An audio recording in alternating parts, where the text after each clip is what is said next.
kind of a crazy week that we've got here in front of us, guys. Multiple major things happening this week. You've got some of the obvious ones like the election happening, uh, November 5th, which is, of course, tomorrow. And then at the same time, just 2 days after that, you have the Fed meeting where they're expected to cut rates again by 25 basis points. Really crazy that we've got those two events happening back to back, which makes this week just, my goodness, a wild week to say the least, because volatility is expected to be high. We've still got the VIX trading around 22.6, which, indicates that the market thinks that there's going to be some movement this week.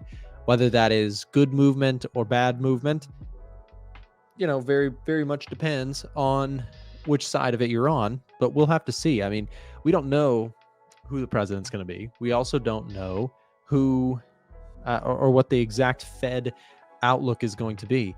There's a thing with the Fed too. The story is evolving a little bit, at least from what I've noticed, which is, the bond market is not so focused on the rest of this year. They're really focused on next year, right? The big question now becomes, if we go take a look at the Fed Watch tool, when we look at the next month, this month, we're expected 96% chance that we're going to get one cut, right? 25 basis point cut. In December, we're expected to see another one cut, most likely, with a small chance that we hold rates in that report.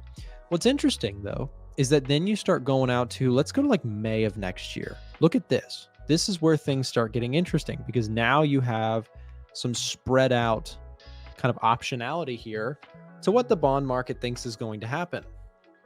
So if we're thinking about this and we're saying, okay, well, you've got November and December likely you're going to see one cut per. The bigger debate, the bigger question is, what does next year look like? And the thing is, if you are somebody who is thinking that the Fed is going to cut rates, then you're probably looking to see some of that economic data continue to cool off. You think maybe the economy is going to continue to cool. And, maybe we got a good start on that narrative based on the NFP report that we saw last week. But there were some things that were positive in it. Some people pointed out that wage growth actually grew pretty steady. So people got wage increases despite, yes, there was a weak jobs print or jobs added. There was also some positive in the report. For example, unemployment rate kind of stayed flat, right? So we didn't see a big pop in unemployment rate, which would have really spooked the market, I think. You had the jobs added number really weak, but then you had the unemployment rate coming down or staying flat, and the wage growth increasing. So there was a bit of stability in the report, even though the number itself was a bit comical and we laughed a lot at it on Friday. But, after the dust settles, it's kind of like, okay, it's not particularly dollar bullish last week, right? Or with that jobs data, but it's also not incredibly all bad either for the jobs data. Again, I kind of gave it a slightly bearish score for the dollar last week, based on the way the Edge Finder calculates this data. We are going into the best quarter of the year on a historical basis for the S&P 500. S&P typically does quite well in November and December. And I can already hear it. What about gold? Nick, talk about gold. Nick, talk about gold. That is every day. Not as exciting of a time for November and December. So, mixed on gold. Gold's screaming higher here in the last few months off of uncertainties about the election in the Middle East, in my opinion. Also, because, again, global central banks are cutting rates. But when we look at all this stuff, guys, my bias really still remains. I want to stay long certain sectors within the S&P 500. I want to take a stab at the NASDAQ if I can. I'm already long the NASDAQ. And if I'm wrong on this, right? What if I'm just completely wrong? Well, then we just take a loss. It's not the end of the world, right? You don't risk the whole farm on a trade idea. Never do I ever do that, right? Whenever I'm taking a trade, it is a calculated risk that I could certainly be wrong on. but I'm prepared for that, right? I'm going to be wrong sometimes. In fact, I'm wrong sometimes over and over, right? During drawdown periods, it's inevitable. It's going to happen. But this year, I have a pretty good conviction about November and December. And if I am wrong about that, I will pay the price happily. It is part of the trading journey. You're going to have drawdowns. So, that's, I'm going on the record of saying that. This was our best year yet at A1 Trading. In 2024, we brought the incredible Chris Pulver in and gave you guys access to all of his trades and analysis through Pulver Alerts. We also introduced our newest market scanner, the Stock Box, whose AI algorithm is scanning each and every day to provide you with bullish or bearish biases on the top stocks and stock sectors from around the world. Not only that, but the Stock Box gives you a behind-the-scene look at what the largest hedge funds in the world are buying and selling through the 13F scanner, so you can keep up with what people like Warren Buffett or Steve Cohen are adding to their portfolio. The best part of all, both of these products are on sale now for a massive 40% off during our Black Friday sale event. The Stock Box, the Edge Finder, Pulver Alerts, and the VIP Discord community, as well as our Trading View indicators, are all on sale for 40% off. This is the absolute best discount of the year, hands down. So if you want to take your trading to the next level, don't miss out on the 40% off Black Friday sale event. You can find out more with the link being dropped in the chat now. Again, 40% won't last forever, so take advantage of this huge sale. Stock Box, Edge Finder, Pulver Alerts, VIP Discord community, and Trading View indicators, 40% off right now. Gold is up a little bit here this morning, not too much. Silver also bouncing off support. I saw this beautiful chart here for silver. We'll see if that takes off. I don't have a position on any of the metals at this time. Don't have it currently on the top setups window, but figured I'll keep an eye on the metals anyways, as I always do on the show, just because there's a lot of people who do trade them, who watch them pretty close. But I am personally not a big fan of only trading one thing. I know some people love to do that. That's great for you. But there are times where the things that I like to trade are not trading well. Like they're not trading in accordance to my plan or strategy. I can't find setups. I much rather have a list of things that I can potentially trade. And if I can find a setup, then I can take one. And that's usually how, I'm using the Edge Finder to filter, is I'm basically going right here.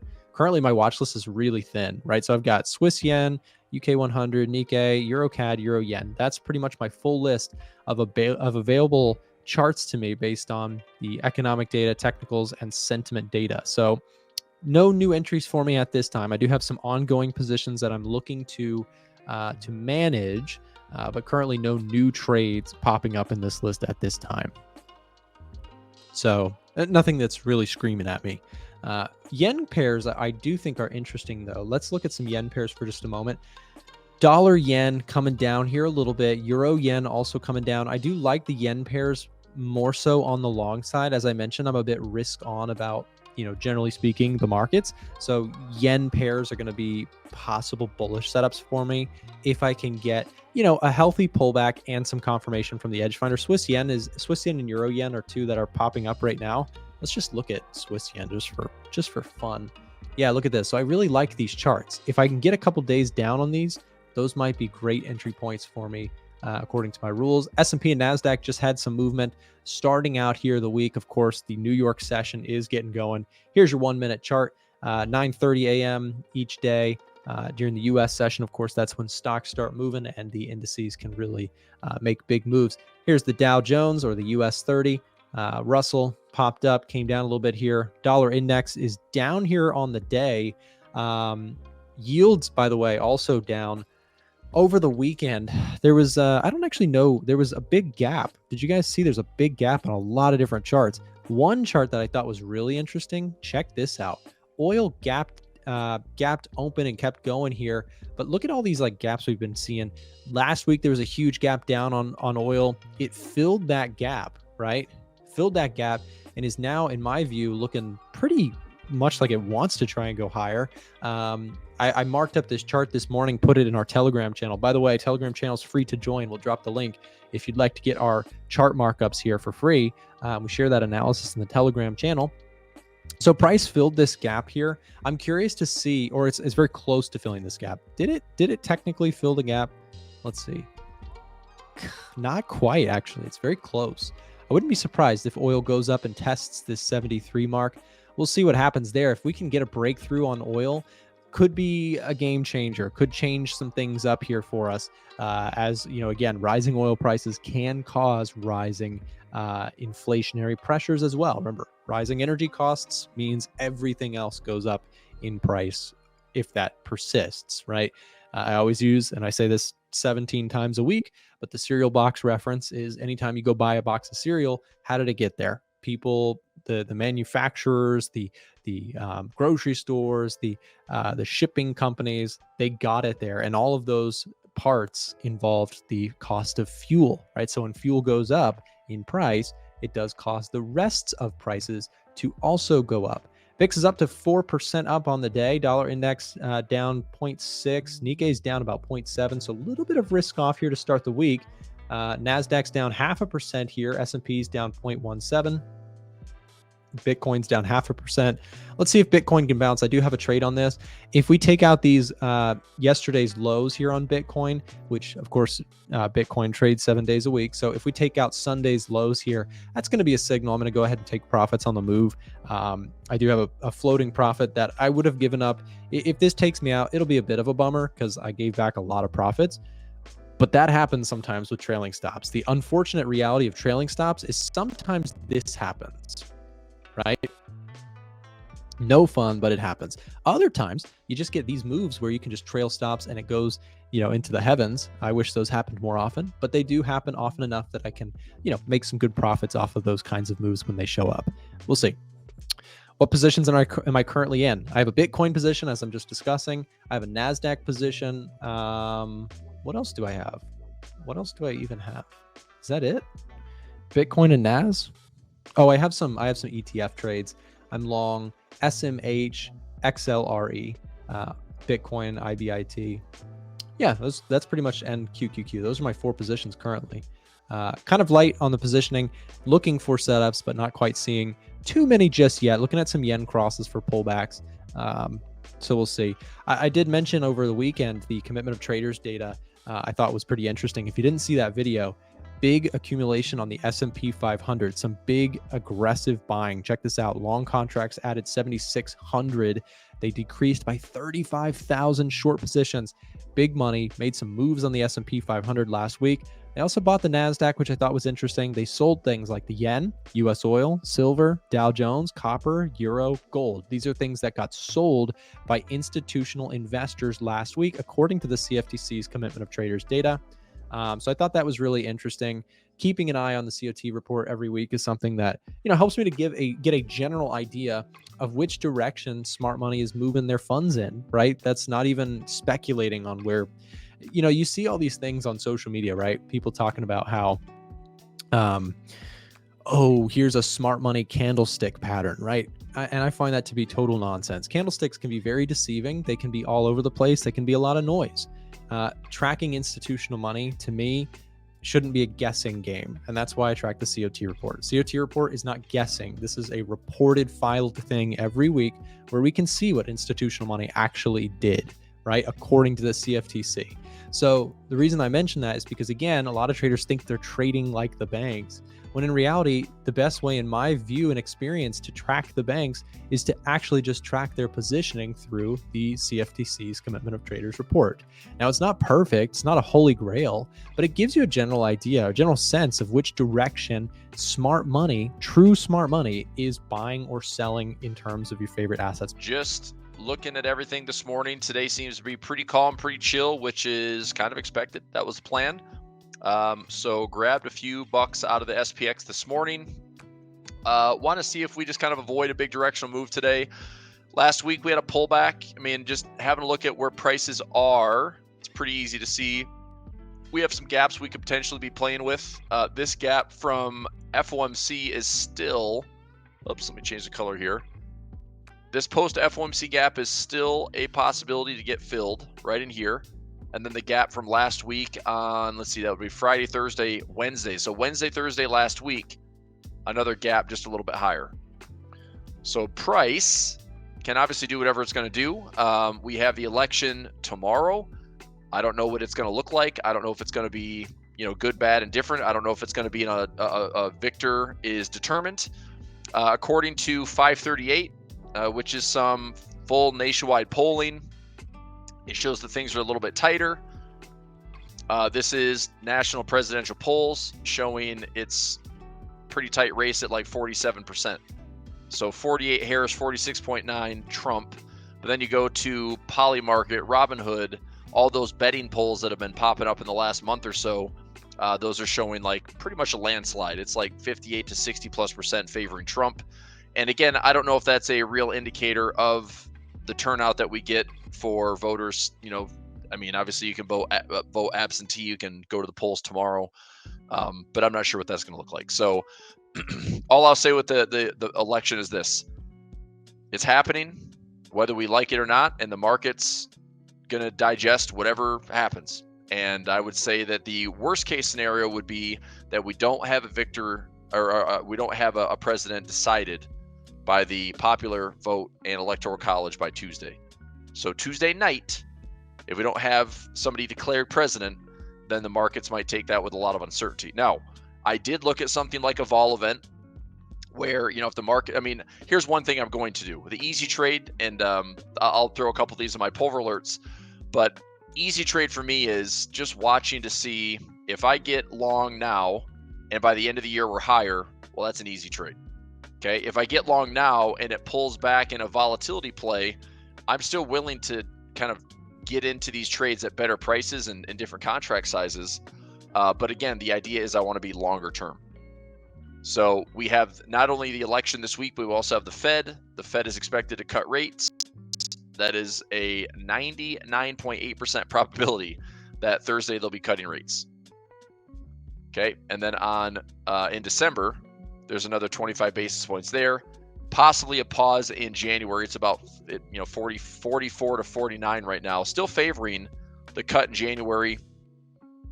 I would say that if we get cuts, cut for November, cut for December, question mark for January, and question mark for March. Okay. Going through, let's say, May to December, I mean, I would expect the Fed to pause as opposed to they cut, and then raise again. I mean, that actually would be way harder on the markets to see the Feds cut aggressively and then raise. You know, so I hope they don't have to backpedal or pivot into, you know, number one, pivot into a pause, number two, pivot into a raise, all because the 10-year yield continues to go higher. So 10-year, I mean, finally, we're getting some traction to the downside. It's down 2.67%. And this is going to be the big deal right here. Like this 10-year yield that has ripped up from 3.6 all the way up to 4.4, a 0.8% increase is also why we've almost had that go tick for tick with the 30-year mortgage. Right? We saw the 30-year mortgage go from 609 to like over 7%. All that is pretty much based on, you know, the longer term financing in our yields. So the 10-year has gone up a ton. I would love to see the 10-year continue to head lower. If the 10-year heads lower, that means that the mortgage rates can settle down. This you know, business refi, auto loans, mortgages, all those rates can start to settle back in. There's not really a technical play here. It's just if yields go higher because bond traders want higher premiums to hold debt, that's what the market's telling us. You know, there's going to be some inflationary pressures, and we don't know. I mean, it's going to be month to month. It's going to be the Fed is waiting to see what the data shows, whether it's leading or lagging. Nobody knows. I don't think the Fed is going to get it all right. I think this soft landing scenario looks a little bit rougher unless something gets adjusted here, where if the 10-year drops, that's a good sign for things to kind of normalize. Okay. Ideally, I would say this. I'd love to see the 10-year yield start to settle back in and maybe pull back to like 4% or so. If we somehow, I mean, 4% is fine. If we cut another November, December, 25 basis points, maybe even again in January, and this market is still seeing relatively good data, it's not super inflationary, then perhaps this gets back into the sub 4, and all of a sudden we're looking at some fresh lows in mortgages and other things. So if we really want this like no landing, soft landing scenario, I think the 10-year yield does have to drop. So that's one thing to pay attention to. Okay, we'll do some top down here. Yep, just give me a little bit. But I'm gonna say this on the election this week. So big data this week. We got a lot of stuff going on. We have over 1,100 companies reporting earnings. It might take a backseat to what's happening with the election. So we have the U.S. election Tuesday, and then will it be officially decided? And that's the question mark. That's my one concern with the market this week, is that we don't have a winner declared, and there's going to be state to state to state, and it's going to drag on for several days, or one side says, no, that's not right. There's voter fraud, there's election fraud, blah, blah, blah. I don't know what side that comes from. I really don't care. I just don't want it to be a dramatic election. So will it be decided? I think if it's decided, good. The market checks the box and we can move on with our lives, and we'll figure out how to deal with it in 2025. We have the Fed on Thursday with a 99% probability of a 25 BPS cut. Okay, so that's what's happening all this week for the markets to digest. I don't know if the 1,100 companies are going to be as important as what we saw last week with Mag 7. That was where most of the market cap sits. You know, this week we've got over 1,000 companies reporting. That's obviously a lot. But yeah, I think what the market's going to look at as far as the fundamentals is, consensus-wise, is it still good? Are we beating top and bottom? Are we beating earnings per share, beating revenue? What's the optimistic outlook? Is it good? Is it positive? Is it negative? I saw last week, I think it was FactSet released a bunch of transcripts on these earnings reports that a lot of companies were mentioning election. So once the election is over with, does it pop up on all these earnings calls? Maybe it's more just forward guidance. Okay. All right, so that's what's happening. Let's go top down. So today, again, relatively calm. We've had a pullback here the last couple of weeks to the tune of around 3%. So high to low was around 2.97% on the S&P, which is fine. I mean, a 3% pullback is actually quite minor. The one thing I would be watching for if we have any type of scare this week or any type of uncertainty would be the two gaps that I just talked about. Okay, this gap from Wednesday to Thursday last week, and then the FOMC gap from September.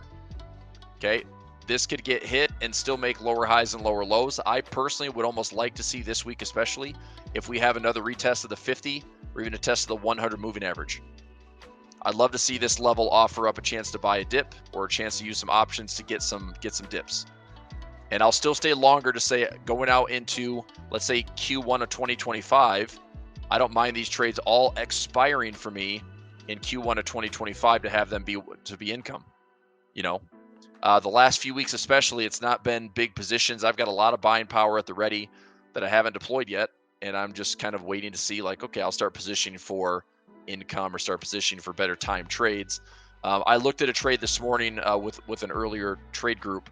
That if we were to price out, like, okay, we've got some indecision going on with the election this week, is there enough to play a vol event? Well, I looked at pricing out like a buy call and a buy put and try to go both directions and also sell against it. And it was going to cost me about $13 to max out at $15 or $20. So that's a terrible price for something that gives me a $2 profit at expiration or a $7 profit, which is fine, but I have to wait all the way to expiration. So that trade doesn't look good. If I just want to sell, I think we're going to have direction, and typically November, December, and January directional. And so I don't want to say, like, well, I'll just sell premium because the market shouldn't go anywhere. Well, that's not true, because more than likely the call side will get tested. So if I'm looking to sell anything options wise, I'm looking to sell here, you know, sell premium and see if the market just stays above those lines in the sand. So for an options trader, that's also why I had mentioned this last week, and I'm not sure if the team has shown this in the chats, or if you're talking to one of the team members at A1 Trading, if you purchase the gold VIP bundle that I know we're running some big Black Friday sales for A1 Trading, if you purchase the big bundle, so you've got your A1 Trading, you got the Edge Finder, Stock Box, VIP membership, gold access, trade alerts, all that stuff. If my trade alerts are included in there, I've got a full strategy course called Practical Options that I will give to you. And that is 13 strategies, a PDF, and 11 videos on all the stuff I talk about here in these live sessions, especially when it comes to options trading.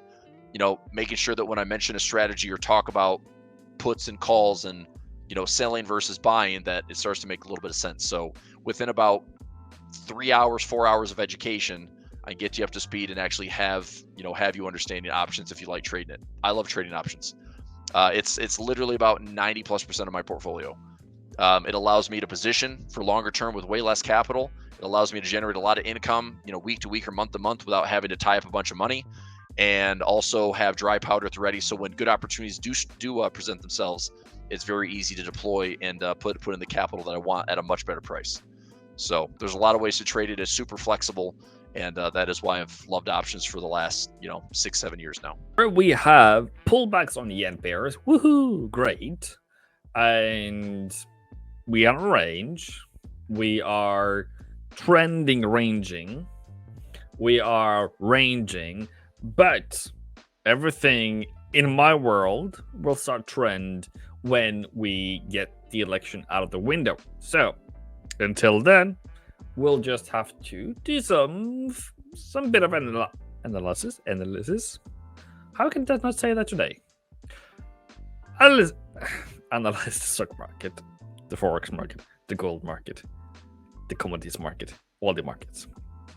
All right, cool. What do you think about S&P 500 if Trump wins? I think that is the most crucial question you have to ask yourself. And to be honest with you, I don't think that it's going to have a very crucial, difficult, any different impact. Back in 2016, when Trump was new to this thing, the stock market had a very good run higher. That doesn't necessarily mean that it is going to do the same thing this time around, but given that stock market hasn't really fallen until now, tells me that the market still has good confidence in both candidates, and especially since Trump has been the one that has been ahead on the polls / the bettings. I think that is very likely that the market is still going to continue higher, because the market would have told you very clearly that they were not liking that Trump would be in the driver's seat as the president of the United States again. So we were able to catch a bit of a pullback on the dollar. I believe going forward that whatever this is just that I don't know what is going to happen next. So I'm not going to do more, but we've already gotten what we wanted. That has led to quite a low price on the euro, quite a low price on pound, quite a low price on Australia and New Zealand. I believe going forward, we are going to have dollar strength, meaning this one should go lower, given that Trump wins as per the bettings.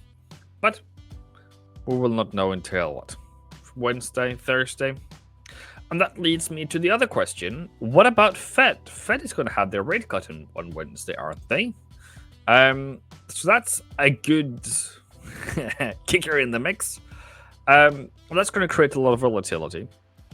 I am a kicker for volatility. I love volatility. Volatility is my friend. Given the situation that I can backtest it, or I can do the same situations many times and I can do well. That is not the case in the next 2 days going forward. So, over to the yens. As you can see in Australian dollar, very straightforward, range bound. And I have proclaimed that these ones will start trend going forward. That is my trade plan. That is my wish. That is my hope. But if we start falling, what will I even do? Is it Thursday? I do apologize for that. It's always a Wednesday, but I can always double check. It's also quite late in the day, so as you can see, it's 4 p.m. So sorry, 7th, and 7th is Thursday. I apologize, Lee. I'm sorry. Please forgive me.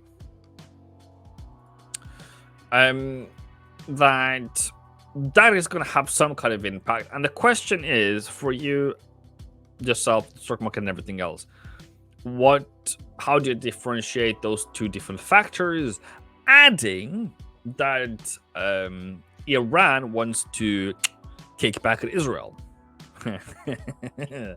Where's risk going to go there? My institution doesn't buy calls and puts. Yeah, it's okay. I'm trying to be polite, James. You know, I am a man of proper etiquette. So the risk going forward is heightened, and that might lead us to the VIX. I don't know if anyone who's trading WIGs in this group, but I do know that we are at the same level as of 2020, around 22. This one is likely to have a bit of a turn higher if the Iran takes a bit of a hit. Trump goes in as the president. Taiwan wants to do something, and they did a documentary, or they did an interview yesterday in China, and most of the people over there said, well, you know, we don't want any, we don't want any trouble. So we've heard that Trump doesn't want to start, do not want to start any wars. So we hope that Donald Trump wins. So,